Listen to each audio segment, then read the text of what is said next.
Hər kəsi salamlayırıq. Bax sizə bir dənə nəyi göstərmək istəyirəm. Bax bu yağ dəyişənlərdə, bax bu filtrin minirlər üstünə. Nəyi var qardaş? Bunu bağlayırlar. Bayaqdan bir dənə balaca filtrin üstündə 5 kişi yığışıb nə açar açır, nə bir şey eləyir. Elə bilirlər ki, şatun bağlayırlar, elə bilirlər ki, təkər boltu bağlayırlar. Qardaş, filtrin bağlama təlimatı var. Əgər oxumusunuzsa biləcəksiniz. Oxumuyursunuzsa mən deyim bilin. Bax filtri açdınız köhnəni, təzəni qoyanda bax bir dənə burasına mühərrik yağından vurursan. Bax mühərrik yağından bir dənə bura içinin zadını da doldurmağa heç nəyə ehtiyac yoxdur. Bax gətirirsiniz. Filtri bağlayırıq yerinə.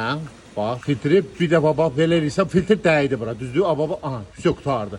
Filtri rezinləri dəydi. Təlimatda nə deyir? Bax bu kitabın oxumayanlar üçün də deyim, siz də öyrənin. Təlimatda yazır ki, bax 3 dövrə sahib. Bax bu 1, 2, bax bu da 3. 3 dövrə sahib. Vurursan əli çəkirsən. Buna açar, uçar lazım deyil. Heç bir avtomobildə bu açılıb düşməyib indiyə qədər. Çünki bu rezin üzərindədir. Bunu belə dirəməyinə dəyməz açarla. Açarla aça bilərsiniz. Amma mütləqdir ki, bu dəmir filtrlər əllə bağlanmalıdır. Diqqətinizə görə çox sağ olun.